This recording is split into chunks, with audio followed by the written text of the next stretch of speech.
Sejauh ini, di dalam cerita One Punch Man, Garou adalah lawan terkuat yang pernah dihadapi oleh Saitama. Dia adalah seorang antihero yang tercipta dari kemunafikan masyarakat pahlawan di dunia. Garou merasa bahwa para pahlawan itu munafik, di mana mereka lebih menyukai popularitas dan suka menindas. Ia menilai bahwa para pahlawan tidak lebih dari orang-orang yang tergila-gila pada peringkat, sementara mereka yang lemah terus diinjak-injak. Ironisnya, pemikiran Garou ini tidak bisa disangkal.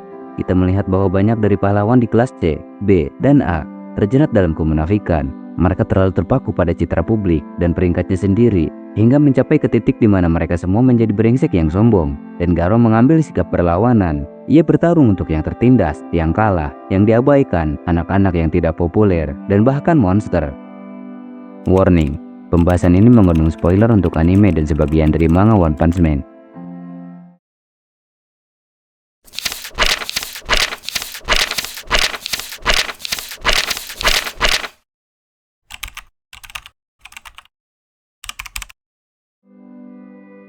Garou merupakan salah satu villain, atau lebih tepatnya anti-hero, yang sangat ikonik dan menjadi sosok paling membekas sejauh ini.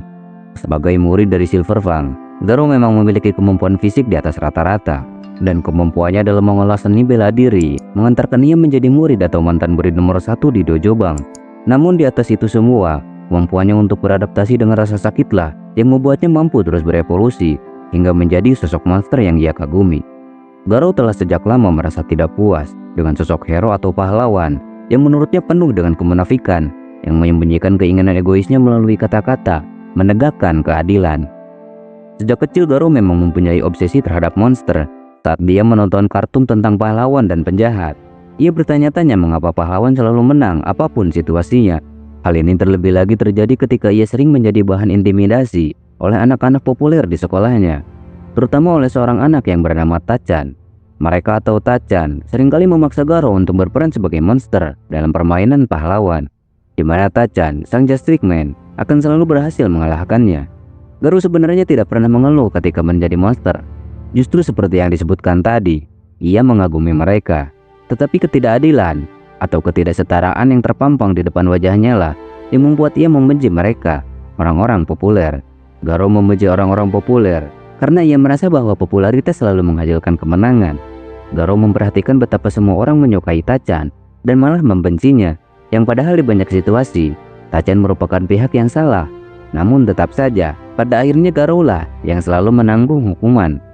Dalam bayangan Garou, pahlawan idealnya adalah seseorang yang hanya ingin melawan kejahatan dan tidak menginginkan imbalan apapun dari siapapun. Tetapi, kenyataan sayangnya tidak pernah sejalan dengan idealismenya. Faktanya, kebanyakan pahlawan adalah seseorang yang korup, yang integritas dan moralitasnya dipertanyakan. Oleh karena itu, seiring berjalannya waktu, Garou menumbuhkan ketidaksukaan terhadap pahlawan secara umum, yang mungkin saja ia anggap sebagai representasi dari popularitas, dan percaya bahwa pada akhirnya, mayoritas akan selalu menginginkan dia, si monster mati. Pada titik ini, Garou telah menerima identitasnya sebagai monster atau musuh pahlawan, dan ia merasakan tidak adanya keadilan dikarenakan monster selalu kalah meskipun mereka seringkali lebih kuat. Garou akan terus menyangkal keadilan maupun kejahatan, dan dia ingin agar mereka yang bersikap tidak adil, yang sombong, dan kuat bisa merasakan pukulan dari yang lemah. 何が正義だ、何が悪だ。結局は多数派の意志によって俺が殺されていくだけだ。理不尽だ。許せん。俺は怒っている。ただ分からせてやりたいんだ。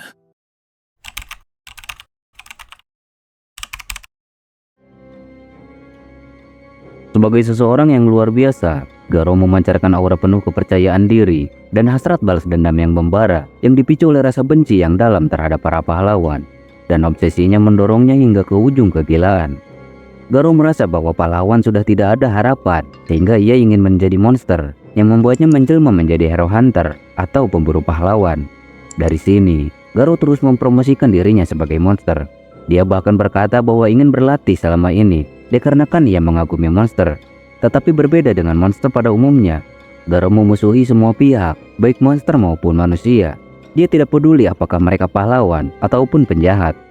ヒーローはいつも遅れてやってくるが怪人はいつも先手。理由もなく突発的に現れるものだ。いいか、お前らは人間側、俺は怪人側なんだよ。Garou, sang pemburu pahlawan, terus-menerus melakukan pertarungan yang mendorongnya hingga batas kemampuannya. Pertarungan terus-menerus ini yang membuatnya percaya bahwa dirinya adalah monster, dan ini akhirnya menyebabkan tubuhnya mengalami monsterisasi, menjadi sosok kuat yang bahkan bisa bersaing dengan Saitama. Meskipun dikenal dan ia memang melakukan hal-hal yang dianggap jahat, Garou sebenarnya memiliki tujuan yang bisa dikatakan baik atau bahkan benar, meskipun cara yang ditempuhnya patut kita pertanyakan. Seiring berjalannya cerita, segala sesuatunya mulai menjadi lebih masuk akal. Kita akhirnya mengetahui bahwa ternyata keinginan terbesar Garou adalah untuk menyatukan umat manusia dengan cara menjadikan dirinya sebagai penjahat. Sosok monster yang membawa ketakutan, kejahatan mutlak, yang akan membuat manusia bersyukur bisa hidup di tengah situasi tersebut. Dan ia berpikir bahwa keputusasaan akan menyatukan umat manusia, sekaligus membawa keadilan serta kesetaraan, dikarenakan ia akan mengontrol segalanya sebagai sosok absolut. Di sini, Garou bertujuan untuk menjadi sangat jahat dan sangat kuat, hingga titik di mana kejahatan pun akan takut kepadanya dan hilang seiring berjalannya waktu. Garou sendiri pun pernah berkata bahwa keadilan berdasarkan ketidaksetaraan itu tidak dibutuhkan. Justru sebaliknya, dunia membutuhkan kesetaraan meskipun harus ditempuh dengan jalan kejahatan.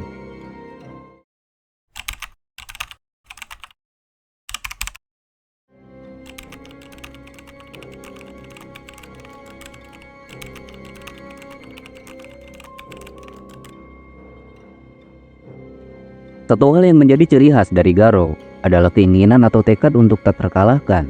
Ini adalah faktor yang memungkinkan dia untuk terus berjuang, bahkan ketika berada di ambang kematian. Seperti yang ditunjukkan dalam episode ke-22, bahkan di kondisinya yang mengerikan dan kelelahan. Dikarenakan pertarungan tanpa henti, Garou masih bisa menang menghadapi gabungan dari pahlawan kelas A dan B. Lebih jauh lagi, kehendak ini dibuktikan melalui beberapa pertarungannya dengan hero S-Class, seperti saat melawan Genos, Bang, dan Boom. Garou menganggap setiap pahlawan yang dilawannya merupakan anak tangga untuk mencapai puncak dari sosok monster sejati, sang kejahatan mutlak. Cita-citanya untuk menjadi monster asli dan menyebarkan ketakutan ke seluruh dunia memainkan peran penting dalam keteguhan hatinya yang luar biasa, yang memotivasi dia untuk mencapai tujuannya. Tidak peduli seberapa banyak kesulitan yang mungkin dia hadapi, dan setelah dipukuli habis-habisan oleh Watchdog Man, Garou tidak meredupkan semangatnya. Sebaliknya, ia bangkit kembali dengan penuh keyakinan, bersumpah untuk terus meningkatkan kemampuannya, menyatakan bahwa masih ada ruang lebih untuk meningkatkan kekuatannya, dan hal ini berlaku bahkan ketika ia kalah telak dari Orochi.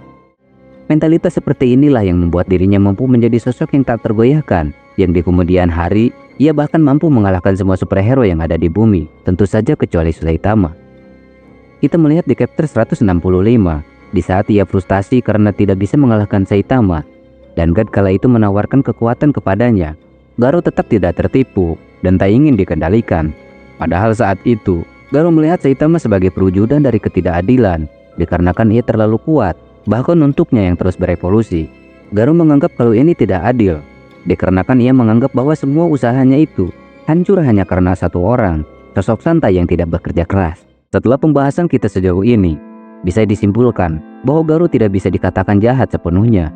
Kita melihat ketika ia sedang bertarung dengan hero S-Class, pemukul bis berlogam. Di saat ada anak kecil yang menghentikan dan mengganggu pertarungan mereka, Garou tidak marah ataupun menyakitinya, dan ia lebih memilih untuk pergi. Kejadian ini seperti mencoba memberitahu kepada kita bahwa Garou yang mengaku sebagai master pun masih memiliki kebaikan di hatinya, sebuah batas yang tidak bisa ia langgar. Pada dasarnya, Garou memiliki tujuan yang benar, tetapi jalan yang dipilihnya salah, dikarenakan ketika kita mendapat ketidakadilan, bukan berarti kita harus menjadi ketidakadilan itu sendiri. Hanya karena kita dipukul, bukan berarti memukul balik itu bijaksana. Kita tidak bisa membalas kejahatan dengan kejahatan. Seperti yang pernah dikatakan oleh Mahatma Gandhi, mata ganti mata hanya akan membuat seluruh dunia buta. Terima kasih. Bagaimana menurut kalian?